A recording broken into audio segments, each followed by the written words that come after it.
High school 2026 Hindi का प्रश्न पत्र आएगा। ध्रुव स्वामी नाटक के लेखक हैं जयशंकर प्रसाद। प्रेमचंद का महत्व है उपन्यासकार के रूप में। रानी केतकी की कहानी इंसा अल्लाह खां। गद्य की विधाएं कहानी उपन्यास नाटक निबंध। परीक्षा गुरु उपन्यास के लेखक हैं लाला श्रीनिवास दास। रामचंद्रिका के रचनाकार हैं केशव। तार सप्तक के कवि हैं 7 कवि हैं। कुरुक्षेत्र के रचनाकार रामधारी सिंह दिनकर हैं। बिहारी ने किस भाषा में रचना की है? ब्रज भाषा में। हास्य रस का स्थायी भाव है हास। चौपाई में मात्राएं हैं 16-16 प्रत्येक चरण में। चौपाई में 4 चरण होते हैं। पीपर पास सरिस मंडोला उपमा अलंकार है। पंचवटी में प्रयुक्त समास है द्विगु समास। द्विगु समास संख्यावाची है। गंगा की का पर्यायवाची है। सुरसरी अभिमान में प्रयुक्त उपसर्ग अभी है। तद शब्द का चतुर्थी विभक्त एक वचन तस्मयी होता है। पद परिचय की दृष्टि से पद प्रकार है 4 प्रकार के होते हैं। कृतवाच्य में प्रधानता है कर्ता की। भाषा की सबसे छोटी इकाई है अक्षर। बादल की मृत्यु उपेंद्रनाथ अस किसके रचनाकार है?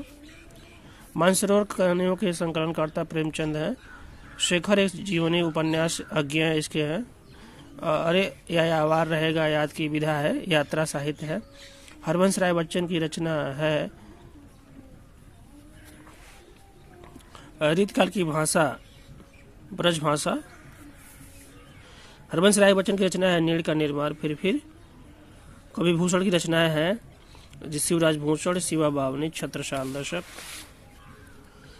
द्विवेदी युग का नामांकन महावीर प्रसाद द्विवेदी के नाम पर पड़ा। तार सप्तक 1943, 1951, 1959। अज्ञे ने इसको राहो के अन्वेषी कहा है। तार सप्तक के कवियों को। धूप के धान गिरिजा कुमार माथुर इसके रचनाकार हैं। करुण रस का अस्थायी भाव है शोक चमचमात चंचल नयन बीच घूंघट बरछीन। मानहु सुरसरिता विमल जल दृग उछरत जुगमीन। उपरोक्त दोहे में कौन सा अलंकार है? उत्प्रेक्षा है। जहाँ मानहु जनहु जैसे शब्द आए वहाँ उत्प्रेक्षा अलंकार होता है। और अध्यक्ष पद में उपसर्ग है। अधि रोला छंद किस प्रकार का छंद है? सम। प्रत्येक चरण में 24 मात्राएं होती हैं। रोला में 4 चरण होते हैं। जिस समाज का पहला पद संख्यावाची है द्विगु समाज। खीर शब्द का तत्सम रूप है खींच। तस्मयी में विभक्ति का वचन है। चतुर्थी विभक्ति एक वचन। जिस वाक्य में आश्चर्य सुख दुख का बोध हो विस्मय बोधक होता है। रोहन से चला नहीं जाता भाववाच है। भाववाच में अक्सर नहीं का प्रयोग होता है। अभिकारी शब्द निकट है। क्या भूलू की याद करूं रचना की विधा है आत्मकथा। लिखी कागज कोरे रचना कन्हैयालाल मिश्र। प्रभाकर रामचंद्र शुक्ल की रचना है त्रिवेणी। हिंदी साहित्य का प्रथम मौलिक उपन्यास परीक्षा गुरु। शुक्लोत्तर युगीन लेखक हैं डॉक्टर हजारी प्रसाद द्विवेदी। रीतिबद्ध काव्यधारा कवि हैं मोतीराम। रीतिकाल के कवियों ने भाषा का प्रयोग किया ब्रज भाषा। छायावादन युग कवि हैं महादेवी वर्मा। कनुप्रिया के रचयिता हैं धर्मवीर भारती। नई कविता युग के कवि हैं शमशेर बहादुर सिंह। हास्य रस का स्थायी भाव है हास। जहाँ उपमेय उपमान की संभावना व्यक्त की जाती है उत्प्रेक्षा अलंकार होता है। सोठा छंद के द्वितीय चरण में कितनी मात्राएं होती है? 13। यह दोहा का उल्टा होता है। दोहा के द्वितीय चरण में 11 मात्राएं होती हैं। दोहा सोठा में 4 चरण होते हैं। दोहा के प्रथम और तीसरे चरण में 13 मात्राएं, जबकि सोठा के पहले और तीसरे चरण में 11 मात्राएं होती हैं। उपहार शब्द में प्रयुक्त उपसर्ग है उप। त्रिभुवन शब्द में समास है द्विग। ओष्ठ का तद्भव शब्द है ओठ। उष्मा शब्द के सप्तमी वचन का रूप है त्वयी। अर्थ का आधार पर वाक्य के भेद हैं 8। छात्र विद्यालय में खेलते हैं कृतवाच्य का या का क्रमवाच्य होगा। छात्रों द्वारा विद्यालय में खेला जाता है। क्रमवाच्य में द्वारा लगाते हैं। वे अभिकारी शब्द जिनमें पुरुष लिंग वचन काल आदि के कारण परिवर्तन नहीं होता उन्हें क्या कहा जाता है? अव्यय। जैसे धीरे धीरे तो फिर कभी इसका बदलाव नहीं होता है किसी काल में। शुक्ल युगीन लेखक हैं शिवपूजन सहाय। मोहन राकेश का नाटक है आधे अधूरे। साहित्य की विशेषता निबंध है। महकी आंगन 6 के द्वार के रचयिता है कन्हैयालाल मिश्र। प्रभाकर उसने कहा था चंद्रधर शर्मा गुलेरी की कहानी है। रीतिबद्ध काव्यधारा केशवदास है। प्रयोगवाद युगन कृति है धूप के धान। सुमित्रानंदन पंत की रचना है। सुमित्रानंदन पंत की रचना क्या है?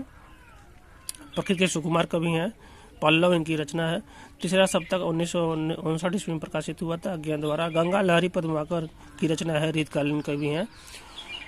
हास्य रस के अस्थायी भाव है हास। चरण कमल बंदो हरिराय रूपक अलंकार है। सोठा छंद के द्वितीय चरण में 13 मात्राएं होती हैं और चतुर्थ चरण में भी 13 मात्राएं होती हैं। प्रथम और तीसरे चरण में 11 मात्राएं होती हैं। अभ्यागत शब्द में उपसर्ग अभी है, माता पिता के में समास है द्वंत, अमृत का पर्यायवाची अमी है, उस्मत चतुर्थी एक वचन है, तुभ्यम।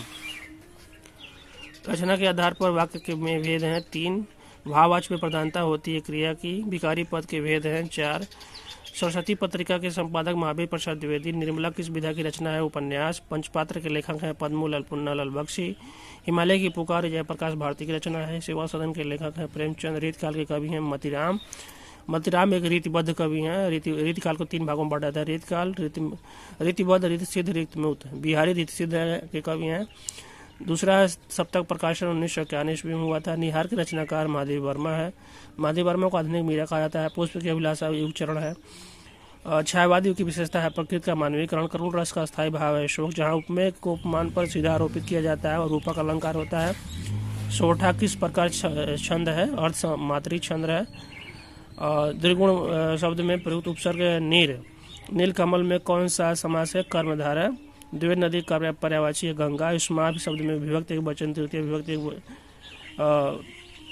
विभक्ति बहुवचन है युष्माभ में।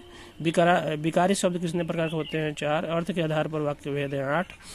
आदर्श से गाया नहीं जाता में कौन सा वाच्य होगा, भाववाच। रानी की कहानी के रचनाकार इंसाल्लाह खां है। अजातशत्रु नाटक रचनाकार है जयशंकर प्रसाद। आगे चलते हैं। शुक्ल युग के आलोचना विधा के प्रमुख लेखकों में रामचंद्र शुक्ल हैं। शुक्ल युग कब से कब तक है, 1918 से 1938। शुक्लोत्तर युग की समयावधि क्या है, 1938 से 1947। और हजारी प्रसाद द्विवेदी शुक्लोत्तर युग के प्रमुख लेखक हैं, रचनाकार हैं। अनंत आकाश के रचनाकार हैं धर्मवीर भारती। प्रयोगवादी काव्य की विशेषता है नवीन उपमानों का प्रयोग। रीतकाल की समयावधि है 1643 से 1843। रीतकाल को 3 भागों में रीतिबद्ध, रीतिसिद्ध, रीतिमुक्त में बांटा गया है।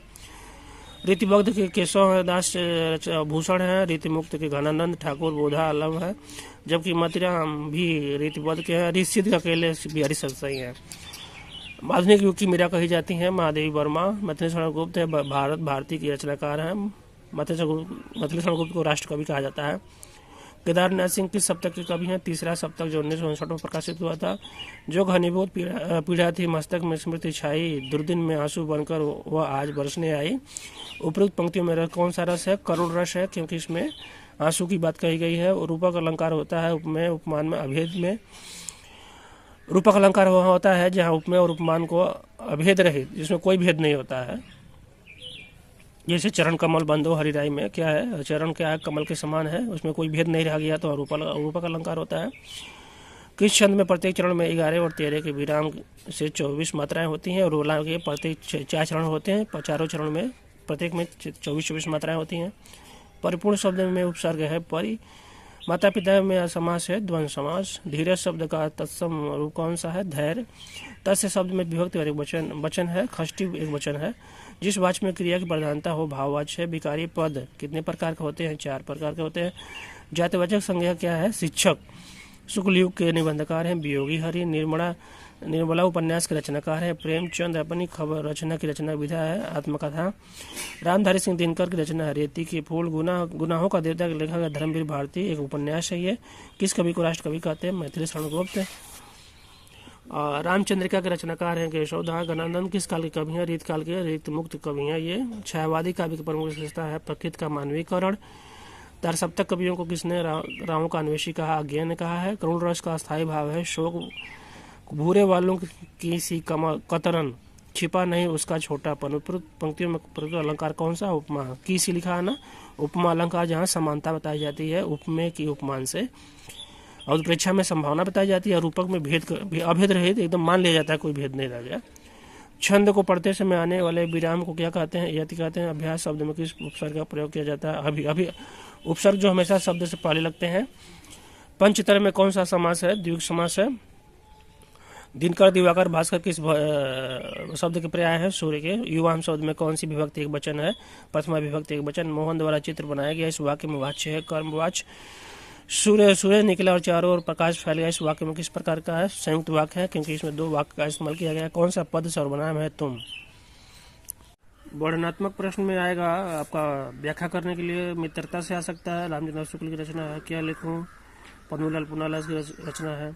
भारतीय संस्कृत से आ सकता है, राजेंद्र प्रसाद द्वारा लिखा गया। ईर्ष्या तू न गई मेरे मन से आ सकता है, रामधारी सिंह दिनकर का। जिसमें से किसी एक गद्य का व्याख्या करना होता है। गद्यांश का 3 प्रश्न उस पर होते हैं। काव्य से आएगा व्याख्या करने के लिए, सूरदास के पद से आएगा और चीटी से आ सकता है, चंद्रलोक में प्रथम बार सुमित्रानंद पंत की है। हिमालय से वर्षा सुंदरी के प्रति महादेवी वर्मा से आ सकता है। भारत माता की मंदिर या मैथिली गुप्त से आ सकता है। 4 इसमें है व्याख्या करने के लिए।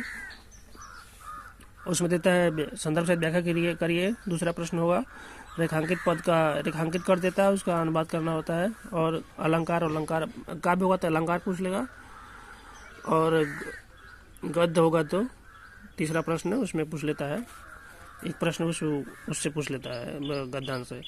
इसके बाद आएगा संस्कृत खंड से वाराणसी और भारतीय संस्कृत 2 महत्वपूर्ण अध्याय हैं, और इसमें से अनुवाद करने के लिए आएगा संदर्भ सहित अनुवाद करिए।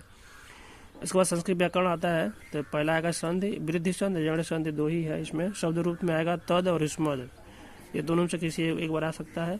लेखक का जीवन परिचय इसके बाद महत्वपूर्ण है। रचना का नाम, एक रचना लिखना होता है तो रामचंद्र शुक्ल और पद्मूलाल पुन्नालाल बख्शी, और उनकी एक रचना का नाम पूछता है 6 नंबर का।